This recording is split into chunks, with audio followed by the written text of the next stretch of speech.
everyone's favorite spectral steed torrent is shrouded in a lot of mystery. Many online have even speculated that this majestic creature only got its name from FromSoft, the creators of Elden Ring, because they wanted to stop anyone from being able to torrent the game illegally, thus making pictures of this good boy pop up instead when searching Elden Ring torrent on Google. But whether or not this is the case, he's the first character we actually meet in-game, and shortly thereafter we are bestowed with him by Melania, who tells us that we have been chosen by torrent. But this starts to make us ask a lot of questions, like who exactly even is torrent? We know just after receiving the steed whistle from Melania, we can go see Ranni, who at the time calls herself Rena, who will give you a spirit calling bell, which allows us to summon spirits to help fight boss battles with us. Ranni mentions that she got this bell from Torrent's previous master. So could Torrent be one of these spirits? Well, it doesn't quite seem like this is the case, because Torrent can be summoned anywhere, rather than just next to summoning stones like the other summoning bell spirits. Putting aside theories that Ranni and Melania are the same person, something we'll touch on later in this list, could either of them hold the key to who Torrent really is? Maybe Torrent was the old steed of Ranni's previous master, who she killed in the Night of the Black Knives, something else we'll also talk about later on this list. Or maybe Torrent's master was actually Shelua's steed, from the ancient sea turtle spirit we see later on in Ranni's questline. But most importantly of all, Torrent's real connection may lie with my personal favorite boss in all of Elden Ring, the Ancestral Spirit. If we read the Remembrance of the Regal Ancestor game entry, we find out that the ancestral spirits and beings of the Shofra River are actually living between life and death itself, outside of the realm of the Erd Tree above. In the spectral steed whistle description we get for Torrent from Melania, we notice that it mentions that Torrent does die, which is extremely significant because all other beings in the lands between don't actually die. Some crazier lore we'll dive into deeper on this list. The only place we see this otherwise is the ancestral spirits. And even more crazy is the fact that the jump and sound animation for the ancestral spirit boss and Torrent are exactly the same. So could Torrent be a descendant of the ancient ancestral spirits of life and death itself, set forth on a mission to bring the chosen tarnished, you, to bring down the great reign of the greater will? It would explain why Melania and Ranni describe Torrent as if he has his own volition and free will, and also explains how Torrent knows so much and is so helpful on your journey. Either way though, regardless of who or what Torrent is, he plays a much bigger part in Elden Ring's story than most people realize. Anyone that has played Elden Ring surely at some point has come across the infamous message, "Try fingers, butthole." For those that don't know, these messages are created by other players who use a tarnished, wizened finger to leave a message for other players to eventually find at the same spot in their travels. These messages are meant to help others figure out puzzles, battles, or just give heads up to upcoming danger. But FromSoft was smart and made it so players can only create messages from pre-selected templates. That way things wouldn't get out of hand. Or so they thought. Because immediately upon release, gamers did what gamers do best and created the meme we all know and love today, leaving the lands of Elden Ring now littered with the same message everywhere. What a lot of players don't know though is the crazy and disturbing backstory behind how this message first got started. You see, the original creator of the message was unknown for months after release. However, it was recently discovered that the message actually was first created in a select few players' games by one FromSoft admin. As fans started to wonder why this was, one user in the forums discovered that the specific admin in question was actually part of a satanic worshipping cult based out of Wyoming called the Fingers. The cult had months after the game's release been raided by the FBI based on charges of kidnappings, where the cult members would stick their fingers in the victim's I'm just messing with you guys. Throughout the lands between, we find many so-called finger maidens, who through the guidance of the two fingers, who serve the greater will, lead many great warriors and tarnish through their grace to the championing of the Elden Ring. But in the start of the game, you may have noticed a dead maiden sitting against a wall in a pool of blood in the church that we start in. We know this lady is a maiden because we are able to use her blood to soak Mog, Lord of Blood's favor in game, which is only activated with a maiden's blood, per the item description. So the question then becomes, what is this maiden doing here? And as we are reminded by multiple characters throughout the game, we are maidenless. So could this maiden potentially have been our guide that was killed right before the beginning of the game? There are endless theories as to who could have killed our maiden, including some of the demigods trying to remove your guide, or the scion just outside the church being the culprit. But for me, one of the most interesting has to be White Mask Vare, that annoying degenerate we meet when first stepping into the world. Without you even telling him, Vare is immediately aware of the fact that you have no maiden, and he makes fun of you for it, relentlessly. But even more damning, if you zoom in on his hands when we first meet him, they are covered in blood. Could it be that White Mask Vare murdered your maiden just before the game began, and now knowing where you will eventually come, is waiting for you to greet you and act as if nothing happened? The curiosity then would become his motive. After all, any good murder needs one. Well, as we know from discussions with Vare later in the game, he wants you to join the order he is a part of, the Knights of the Modwin dynasty. And in order to do that, he claims a member must kill their maiden, but that any maiden will do and suffice. So did Mare murder your maiden in order to grant himself access to this dynasty? And if he did, what other forces are at play?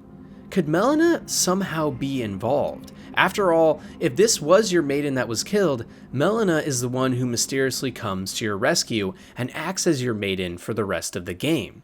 Whether or not Vare is the true killer, or if it really is your maiden, it seems to be heavily implied throughout the game that something more sinister is going on behind Melania, Vare, and the convoluted start to the game.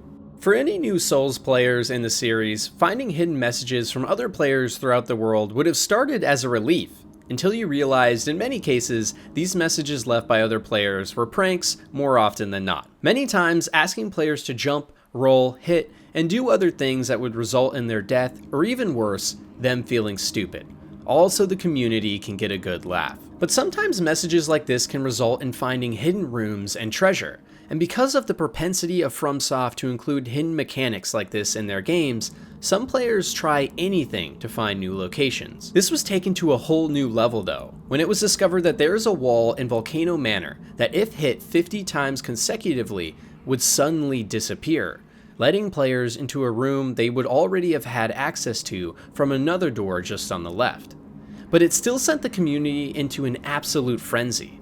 After all, now there was definitive proof that these ultra-secret doors did in fact exist in-game. To this day, many players are still hitting walls all across the lands between, in an attempt to find the next big hidden secret.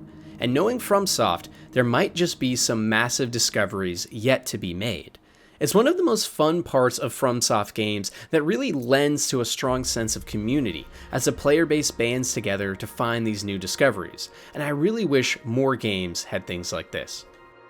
The Shattering is quite possibly the most important moment in all of Elden Ring that kicks off the main thrust of the entire story and journey that we go on. But to better understand this momentous event in the lore, let's take a quick and very general look back at the entire history of the universe as we know it to set some groundwork for this theory and the future ones on this list. And by the way, shout out to YouTuber Vati Vidye, I probably butchered that, for his amazing lore breakdowns, which was my starting point for understanding all of this, along with a lot of other videos and lots of reading the wiki and lore.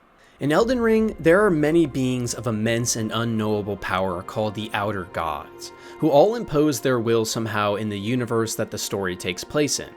But in our case, no god plays a bigger part in the world than the Greater Will. Before the Greater Will even first became a massive player on the planet though, there were separate peoples, religions, and gods that reigned over the entire world.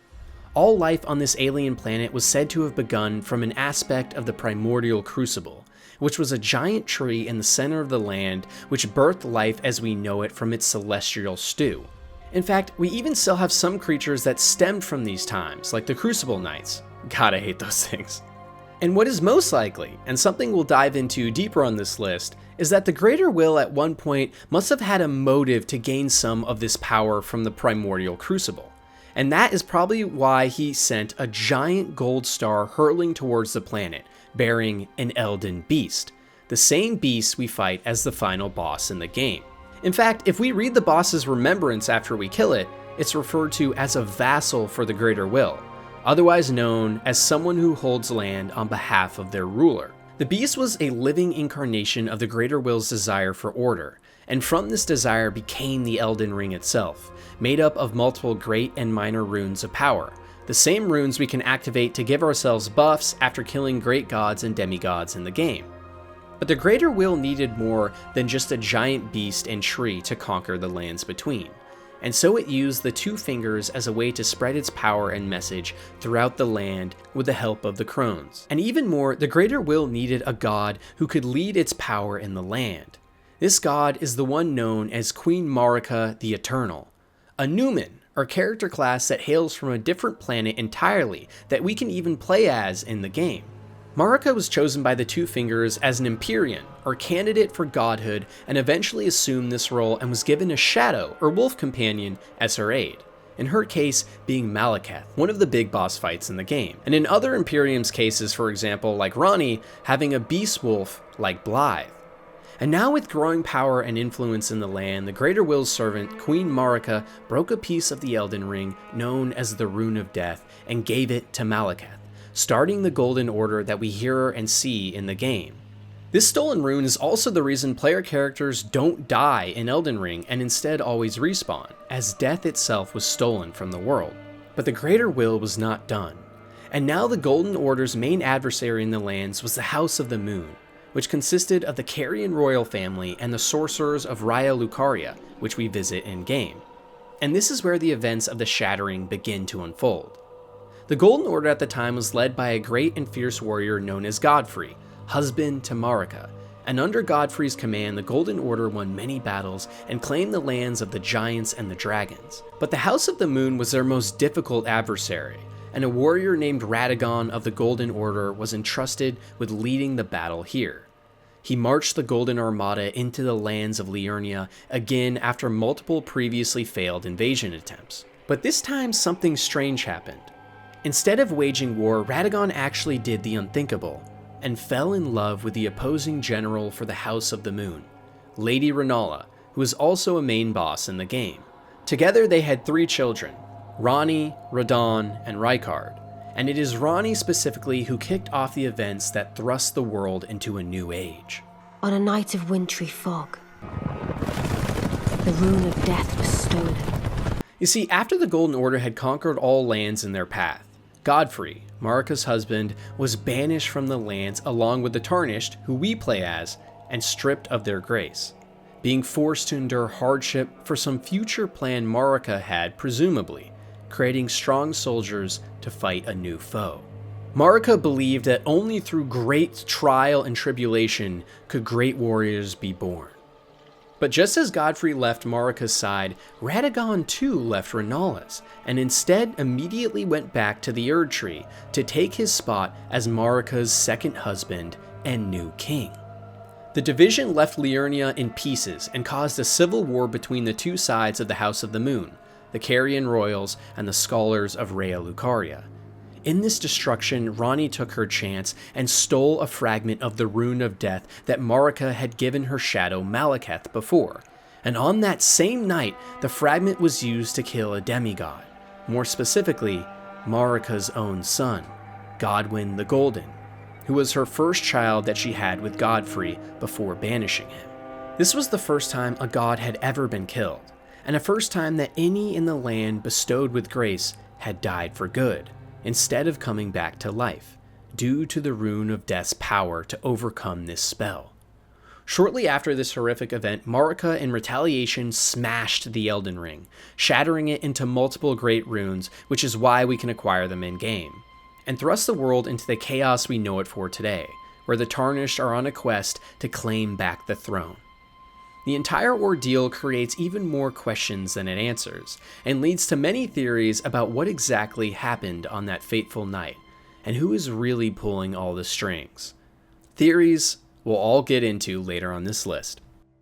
For FromSoft veterans, the name Patches probably brings a smile or frown to your face. He is a renowned and recurring trickster character that has appeared in every Souls-like game besides Sekiro, and in each of the games, he is known for deceiving players into their death and misfortune using the allure of a tasty treasure. He actually made his first appearance in FromSoft's Armored Core 4 Answer from 2008, and ever since they have included him in almost everything. In the Souls games, players grew a love-hate relationship for him, as he would try to trick players into dying to steal their things, but if spared, he would also later help the players and provide some of the most useful items in the entire game. In Bloodbourne, he had his potentially most frightening reveal when players found Patch's head stitched onto a spider that was once again used to play a prank on the player.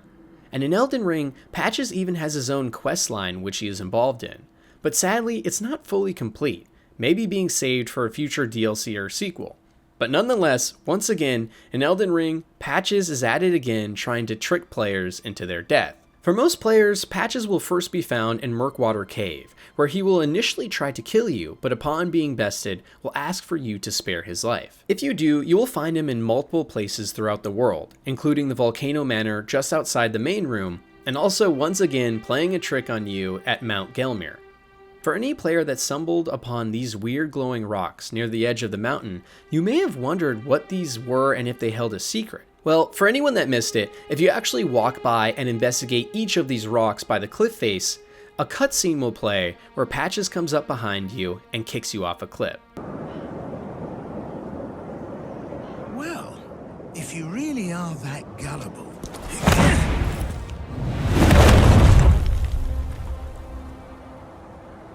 You can hate Patches, but you can't argue he's one of the most memorable FromSoft characters of all time.